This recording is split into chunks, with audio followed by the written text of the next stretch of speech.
What's going on, everybody? I am back to break down this 7-game MLB DFS slate on DraftKings and FanDuel. Excited to get into it. Going to be giving you guys the top plays to get you winning some money over here on DraftKings and FanDuel tonight. Get you in that green cash line as always. If you enjoy this content, would be greatly appreciated if you hit that like button, subscribe to the channel, hit the notification bell so you don't miss any future content that I upload. Like goal on this video is going to be 200 likes, so if we can get there, that would be awesome. If you are getting very serious about MLB DFS, I would highly recommend my MLB DFS premium packages. I do offer a DraftKings FanDuel MLB package, a PrizePicks MLB package. If you do play DraftKings FanDuel and PrizePicks, you get access to the MLB combo package. Get access to both at a discount, so go ahead and check that out today. It is the 30th of the month. You get charged on the 1st on Patreon, so if you want to go ahead and wait till tomorrow to sign up, that makes complete sense. Save yourself some money because you will get charged again on the 1st. So just a heads up on that. But if you want to check those out, check them out, patreon.com/KJK_DFS. That's the link below in the description. And lastly, this video is brought to you by PrizePicks. If you haven't checked out PrizePicks, go ahead and check them out today. Use that promo code KJK DFS to receive an instant match deposit up to $100 today. Again, that is code KJK DFS. You can win money off picking the over and under on things like player strikeouts, first inning runs allowed, pitching out, pitcher fantasy score, hitter fantasy score, hits and walks, etc. And I will be releasing content on the channel for that as well. So go to check them out. They have a website and app. PrizePicks. And without further ado, let's get into it, guys. Don't forget to stay tuned at the end of the video for my home run call of the day. Fan favorite segment on the channel. Guy that I'm picking to go deep, so stay tuned to the end for that. But we're going to go ahead and break down pitching first, then we'll break down bats in the latter half of the video. So as always, I like to go ahead and sort my sheet by K-rate. It's fantasy sports. We get points for strikeouts. And the top guy on the slate today is going to be Garrett Cole taking on the Kansas City Royals. He comes in with a 35.9% K-rate overall with a 15.6% swinging strike rate. 32.3% K rate to righties and a 40.1% K rate to lefties. So just really dominant and stuff across the board. He's got a 30-plus K rate against both sides of the plate, so he's automatically going to be a very good candidate for your lineups tonight. He gets to take on a Kansas City Royals lineup tonight. That is, not exactly the strongest lineup in the world. It's 14-mile-an-hour winds blowing out in Kauffman Stadium, but it is a pretty good pitching ballpark for limiting home runs typically. The problem is the outfield does play pretty friendly. There's a lot of room. It's a big outfield as far as, singles, doubles in the gap and all that stuff. But overall, decent pitching environment. The weather isn't exactly too warm out there. 64 degrees isn't also the worst at this time of the year. So it could be better as far as, the pitching weather and all that stuff. But the K-rate stuff still there. The matchups looking pretty good as far as the strikeout stuff that this Kansas City Royals lineup provides. Once you get towards the bottom half of the lineup, there is a lot of strikeouts. The top of the lineup, really not a lot of strikeouts on these bats. Guys like Nicky Lopez, Whit Merrifield, Andrew Benintendi. These top three guys really don't strike out. But then once you get down past them, we do have some strikeouts in some of these bats. Salvador Perez, Hunter Dozier, Bobby Witt, Isbell, Michael Taylor. They all have a 20+% K rate, at least 22+% K rate for all those guys. So Garrett Cole, going to be phenomenal. And even though the guys at the top of the lineup have a low strikeout rate, obviously he's still going to be able to get his strikeouts. Like we talked about, elite stuff to go both sides of the plate, a 32.3% K rate to righties, 40% K rate to lefties. So even though those lefties and those righties at the top of the lineup don't strike out the most, Cole is definitely capable of setting them down. He's going to be in a great spot.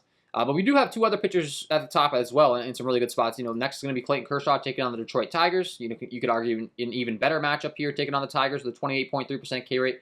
Only a 4.7% walk rate. Really doesn't walk anyone with a 14.1% swinging strike rate. 28.9% K rate to righties and a 26.6% K rate to lefties.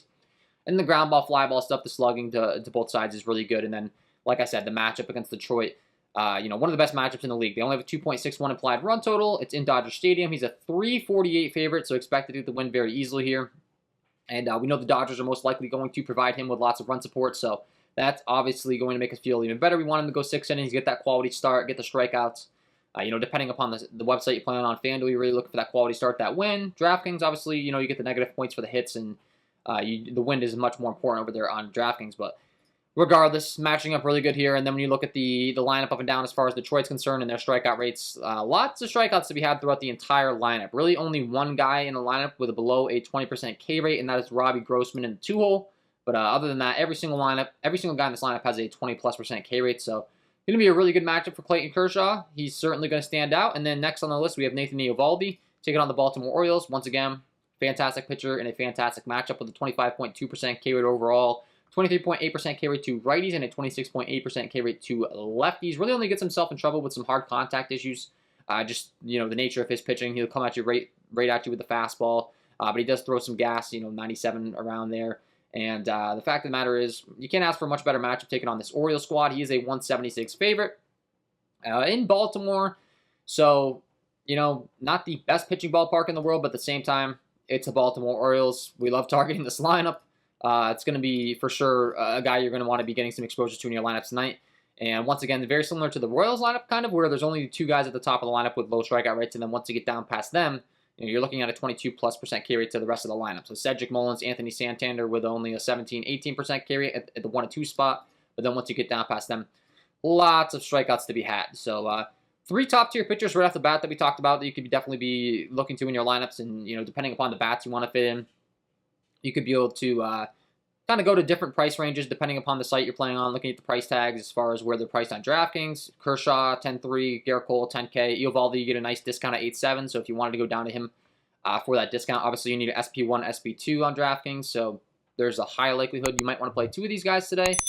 And then on FanDuel, as far as where they've got him priced over here, Kershaw, 10.5, Cole, 9.8, same thing, Eovaldi, 8.5. So you do get a nice discount on Eovaldi is the last thing I would mention here.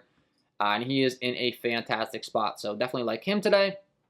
And once we get down past them, the pitching does kind of dwell pretty quickly on this slate today. I mean, we have Justin Steele taking on the Milwaukee Brewers. The Brewers have been a team that have been striking out quite a bit. Not the most dominant strikeout stuff on the road, but he does do a fantastic job of keeping the ball on the ground. Really good ground ball, fly ball stuff, and he does do a fantastic job at limiting hard contact. So you add in the matchup with the K-Boost. Could be a pretty decent spot to be targeting some Justin Steele. He does have a 30.3% K rate to those lefties as well. He's a left-handed hurler himself. So if you want to be targeting these Milwaukee Brewers today, I don't hate it. He is a underdog, though, as far as Vegas is concerned. Only a +145 line as far as the Cubs are concerned. So obviously that's a little bit less than ideal when we just talked about 3 pitchers that were favored. But you do get him at a nice discount. Milwaukee does have quite a few strikeouts up and down their lineup. Looking at as far as how they fare against lefties, there's really only 2 guys in the lineup that have low strikeout rates, and that's going to be Andrew McCutchen with an 18% K rate, and then you have Colton Wong on the 8th spot with a 18% K rate. But other than that, I mean, you're looking at 21+% K rate for every single guy in the lineup, and a lot of them are a lot worse than that. So I do think that targeting some Justin Steele is an interesting option. Milwaukee is a pretty good hitter's ballpark, so that's a little bit less than ideal, but so far, we really haven't talked about too many pitchers in good pitching ballparks outside of probably Kershaw in the Dodger Stadium tonight. Pulling up that diagram as far as Dodger Stadium. That would probably be the best pitching environment that we talked about so far as being lenient to those pitchers, giving them a little bit of a break, on some hard contact balls hit to the outfield. But other than that, not exactly the best pitching ballpark to target today, so we're just going to be looking for the talent. Obviously, we have Coors Field today, so that's definitely not a good ballpark to be targeting for pitchers. The Mets, though, in Citi Field, that would be the last spot I probably would want to talk to. Texas, really not a good spot for pitching. But New York, it is a fantastic ballpark for pitching, and we have Kyle Gibson taking on Taijuan Walker, pulling up the diagram as far as Citi Field's concerned. And their pitching environment in New York can see that a lot of red going on. So it is a fantastic spot to be targeting some pitching. So if you want to go to some guys in this game today, would not call you crazy. We have Taijuan Walker taking on the Philadelphia Phillies. The only thing I'm concerned about with him is his pitch count coming off the IL. He remains on track to start Saturday and stretched out to throw about 80 to 85 pitches in 5 innings is the latest report. So that's not terrible. There's a lot of guys that aren't stretched out fully yet on the season. So if you want to take some shots on Taijuan Walker today, could be an interesting low-owned tournament option. And then when you're breaking down the Philadelphia Phillies lineup, while they do have a lot of power, there's a few strikeouts throughout their lineup. Not quite as ideal of a matchup as a lot of the spots we've talked about so far, though. And then Kyle Gibson, the same story can be said, really. I mean, he's in a good spot, good pitching ballpark, but the New York Mets just have a really good lineup. They really don't strike out a lot either, so he's a decent option today, but I think a lot of the other options we talked about are going to be kind of our top priority with those top 3 guys that we kind of mentioned to start the video. And that's kind of a breakdown of our pitching today. Switching on over to bats, as always, I like to go and sort my sheet by Sierra. Skill interactive ERA, worst to best. It's a good way of determining how good a pitcher's been so far over the last couple of years, how good he's expected to be in the future. Right now I am using 2019 to 2022 data. Pretty soon I'll probably switch that over to the current season data. I'm thinking about doing it this weekend, but I don't want to jump the gun because we do need some sample size on these pitchers. Specifically with pitching, small sample sizes really doesn't help us. So this is a perfect example Bryce Elder taking on the Texas Rangers. We only have a 14 innings pitch sample size. So far, we can see he does have a pretty significant walk issue, but he does do a good job of keeping the ball on the ground, limiting hard contact. But once again, that's only a 5 innings pitch sample size to right-handed hitting, a 9 innings pitch sample size to left-handed hitting. So we don't have the largest sample size, and when it comes to that, I really do like to rely on Vegas data. And we're looking at the Vegas data. The Texas Rangers do have a 4.5 implied run total. And it's in Texas, though, which is a fantastic hitting environment. So that's automatically going to make the Texas bats somewhere that we could be looking today. You see Globe Life Field, really good stuff across the board. Lots of green going on. Home runs, triples, doubles, singles. Whole field green as far as the hitting environment. So definitely a good spot for some Texas bats today. Don't hate the stack whatsoever. Cole Calhoun, Marcus Semien, Corey Seager, Adolis Garcia, Nate Lowe, Mitch Garver, Brad Miller, Willie Calhoun, Andy Ibanez. Done a good job of improving this lineup with the additions of Mark Semien at the top, Corey Seager at the top. A ton of power throughout the heart of the order as well with Adolis Garcia, Nate Lowe, Mitch Garver. Brad Miller has a bunch of power. Willie Calhoun has his fair share of power. Andy Ibanez at the bottom. Obviously, probably the worst hitter in the order, but he is in the 9th spot, and you could do a lot worse from a 9 hitter. So Texas stack does look pretty good today. We have Spencer Watkins taking on the Boston Red Sox. He's just dreadful across the board. Terrible K rate, only a 7% swinging strike rate, 9% K rate to those righties with a 680 slugging given up and a 424 slugging given up to lefties. The hard contact stuff has been a lot better against lefties, ironically. He is a right-handed hurler, but overall, the guy just has not been good. That's going to lead to a good spot for these Boston Red Sox, and we're not too worried about the Baltimore Orioles bullpen either. So the Red Sox do look like a really good team to be getting some exposure to today. Trevor Story, Alex Verdugo, Xander Bogaerts, Rafael Devers, JD Martinez, Franchi Cordero, Enrique Hernandez, Jackie Bradley, Kevin Pilecki. Honestly, a really good lineup up and down for the most part. 7, 8, and 9, you kind of drop off. Jackie Bradley and Kevin Pilecki, really not the strongest of hitters. But once again, you could probably get them low-owned in the lower part of the order if you do need the salary relief and you go down to them to complete your stacks. Not the end of the world, but I will say those are the 2 guys I'd probably want to have the least exposure to. But they're cheap. Can always run into one, and especially when you're factoring in the talent of pitching they're facing today, I would still say they're viable, but for the most part, I want to probably be targeting the 1 through 7 guys here for the Red Sox. So that'd kind of be my approach when it comes to the Red Sox. And obviously, the top talents, Bogaerts, Devers, JD in the middle of the order, Verdugo, Trevor Story, all great hitters 1 through 5. But I do think that Franchi and Enrique Hernandez, pretty solid hitters as well in the 6th and 7th spot. That might get some lower ownership for you in your lineup. So if you want to go there. Bo Brisk taking on the LA Dodgers. Not sure if I pronounced that right, but very limited sample size on this guy so far. We really don't have any data for the most part. Only a 2 innings pitch sample size to righties, a 2 innings pitch sample size to lefties, but he has to take on the LA Dodgers, which is not exactly going to be a ideal situation for him to go out there and have a good outing. We know the Tigers bullpen isn't the strongest either. The LA Dodgers have a 5.39 implied run total, so they're going to be a viable stack. They're going to be a viable stack any night. This lineup is just ridiculously loaded with talent. Betts, Freeman, Trey Turner, Max Muncy, Justin Turner, Will Smith, Cody Bellinger, Chris Taylor, Gavin Lux. I say it all the time. There's a lot of teams in this league where I can tell you Gavin Lux would not be the 9 hitter on their team. This guy's got a bunch of pop in the 9 spot, so I'd never have an issue with putting him in my stacks. Obviously, Cody Bellinger, Chris Taylor has some power, some speed. Will Smith has a bunch of power against right-handed pitching. Justin Turner, Max Muncy has a bunch of power. Trey Turner, power, speed. Mookie Betts, power, speed.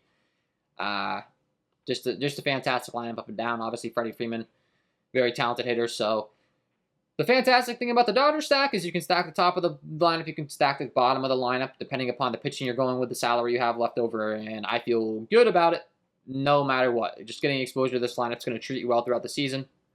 They're going to be looking good.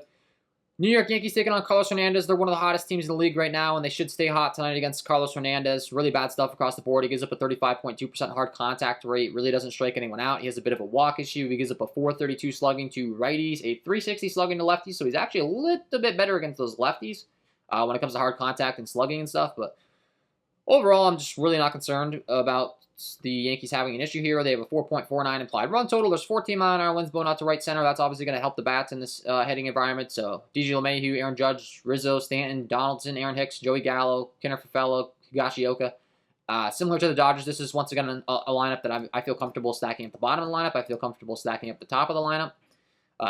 IKF doesn't exactly have the most power, but Joey Gallo does. Aaron Hicks has his fair share of power. He's going to be patient, get on base, has some stolen base upside here and there. Higashioka, Still kind of waiting for him to get going, but he had a really good spring training, and he typically, every once in a while he'll pop off with a 2-home run game. He's been good to me in the past in my DFS lineup, so maybe a little bit of bias, but he does have some pop in that bat, so I don't mind going to him in the 9th spot. And the obvious candidates are, Donaldson, Stanton, Rizzo, Judge. They have a bunch of power that 2 through 5 spot. And Joey Gallo in the 7th spot. Ton of power, just strikes out a ton, so if you can avoid the strikeouts.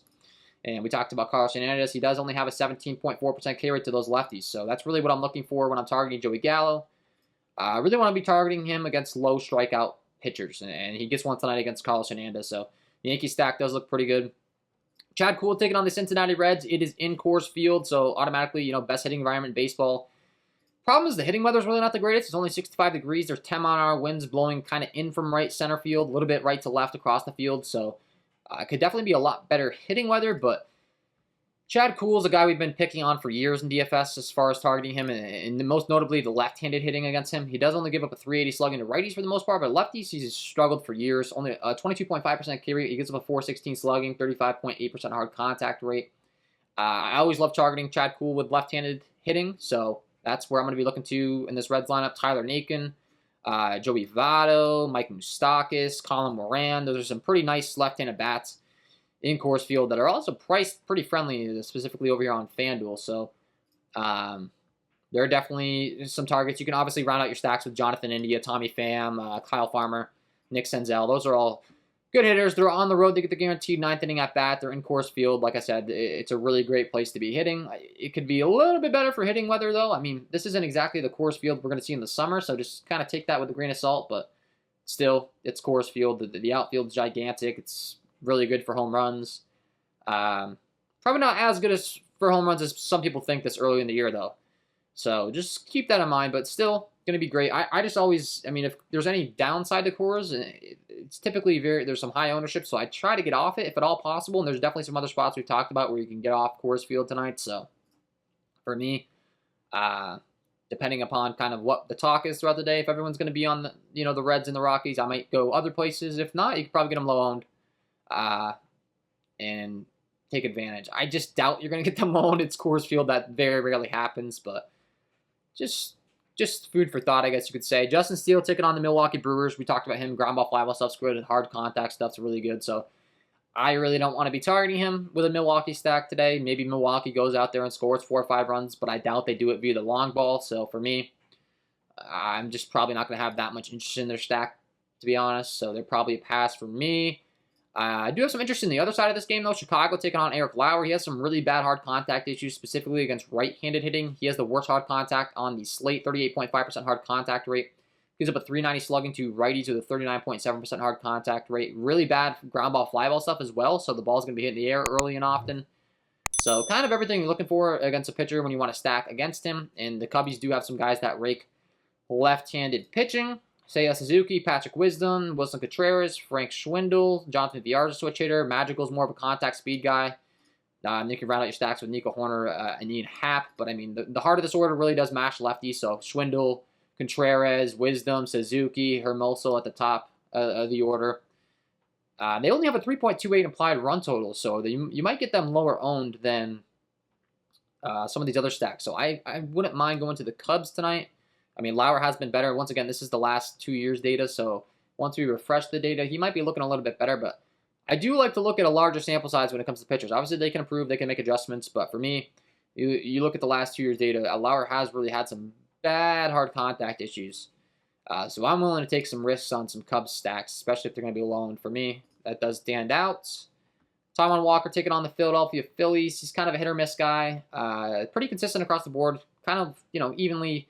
Has some hard contact issues, does have some pretty good K stuff. It's kind of just a matter of which Taijuan Walker takes the bump today. There's 2 versions. He gets blown up where he pitches really well. There seems to be no in between with him. But he does have a lot of stuff in his favor, like we talked about. Citi Field, really good pitching environment. Really not a spot I want to be targeting for bats too much. You can go to a low-owned power stack, though, with Rhys Hoskins, Bryce Harper, Nick Castellanos, JT Realmuto, Kyle Schwarber. A lot of power through the heart of that order. So, once again, a spot where maybe Taijuan Walker does get blown up. Maybe these power bats get to him, and if you're on the right side of variance there, it could be looking good for you. So I wouldn't talk you off that stack. Kyle Gibson, New York Mets, same thing can be said for him. He's a lot better, though, as far as ground ball, fly ball stuff's concerned, to both sides of the plate. Does give up quite a bit of slugging to left-handed hitting, specifically with the 441 slugging. So I think the lefties is really where I'd be looking to target him for the most part with the Mets. So Brandon Nimmo, Francisco Lindor, Eduardo Escobar, Robinson Cano, Jeff McNeil. Obviously, Pete Alonso, Starling Marte, elite hitters. Pete Alonso has a ton of power, so if you want to put him in your stacks, completely viable, but the one-offs in general, I do prefer to target him with left-handed bats. Same can be said for Dane Dunning. Really good against righties, not so hot against lefties. He only gives up a 388 slugging to righties. Really good ground ball, fly ball stuff against lefties. The ground ball, fly ball stuff, not quite as appealing. He does give up a 440 slugging, so the Atlanta lefties are really going to be looking good to me today. We talked about this game environment being in Texas. Talked about how good of a hitting environment that is. They do have a 4.5 implied run total. Acuna expected to be back soon, so hopefully he's in that lineup. That would make the stack look a lot more appealing. But Matt Olson going to look like a fantastic option in that 2 spot. Tons of power from the first baseman. He definitely could go yard tonight in Texas. And then Ozzie Albies the switch hitter, and the rest of the lineup is actually all righty. So you can make an argument for maybe pitching Dane Dunning tonight as well. That's something I always look at, against talented lineups where the splits do match up pretty well, even though Atlanta can be a little bit difficult to face off against, looking at their strikeout rates up and down. There is quite a bit of strikeouts at the bottom of the order, so he's a guy we didn't touch on in the pitching segment that if you want to take some shots on in tournaments, obviously high risk, high reward, but I wouldn't talk you off it. Then we have Connor Overton in Colorado. Very limited sample size, but in 15 innings so far, we've seen a lot of bad out of him, a 34.9% hard contact rate, 32.6% ground ball rate. That is worse on the slate. So lots of fly balls given up. So far, he's been really good against right-handed hitting, not so good against left-handed hitting. So obviously, limited sample size, only 9 innings pitched to those righties, 6 innings pitched to those lefties. So, obviously we can only work with the data that we have, but he is in Coors Field, hasn't had the best of numbers so far. The Rockies do have a 5.94 implied run total. So if you want to stack them up, Ryan McMahon, CJ Cron, Randall Grichuk, Charlie Blackmon, Connor Joe. Bottom of their lineup gets pretty ugly pretty quick, though, I will say. Iglesias, Hilliard, Trejo, Nunez, that's pretty ugly. So I probably would want to stick to the top of the lineup if I'm stacking the Rockies. But then again, sometimes saying that out loud, that's going to make everyone's going to be kind of thinking that. And you can get these guys loaned at the bottom of the lineup. But if I'm playing guys at the bottom of the lineup, I want power. Like we talked about the bottom of the Dodgers lineup. We talked about the bottom of the Yankees lineup. The bottom of the Phillies lineup. The bottom of the Mets lineup is a good example. These guys do have some power throughout the bottom. Not so much for the Rockies, though. So I'd probably be sticking to the top of the lineup if I'm stacking the Rockies. The bottom's looking a little bit ugly. Eovaldi taking on Baltimore. We already talked about probably pitching him. He does have some hard contact issues. If you want to just stack up the Orioles as a low-owned stack, that's pretty much the only reason. You're just kind of hoping that he implodes.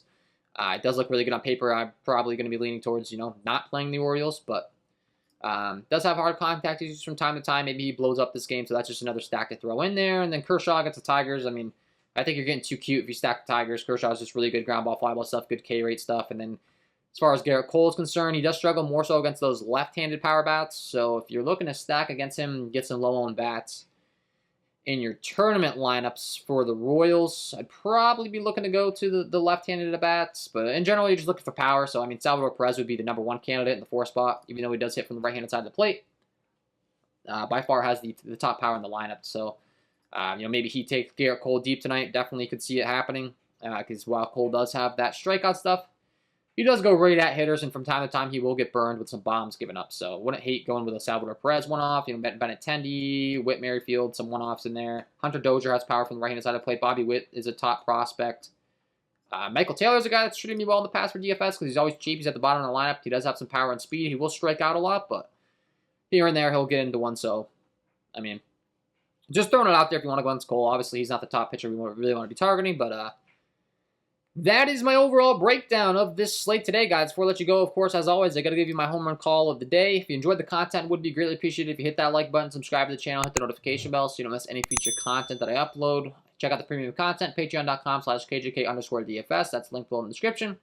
Like I said, it is the 30th of the month, so if you want to wait till tomorrow on the 1st so you don't get charged twice, obviously, understandable. I'm just going to give you a heads up there. And then lastly, Prize Picks. If you haven't checked them out, guys, I'll be releasing some videos later on, but check them out. Use that promo code KJKDFS on your first deposit today to receive an instant match deposit up to $100. And without further ado, got to give you my home run call of the day. Let's get into it.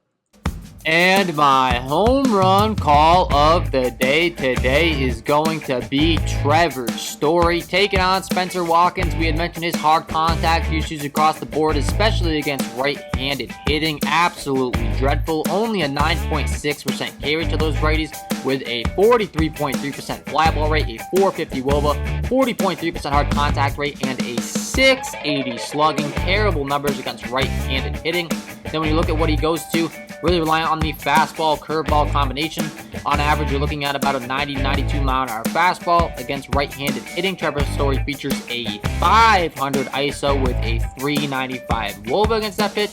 Then when he breaks out the curveball, no issue either, because Trevor Story features a 350 ISO with a 300 WOBA. Get him in your lineups because he is my home run call of the day.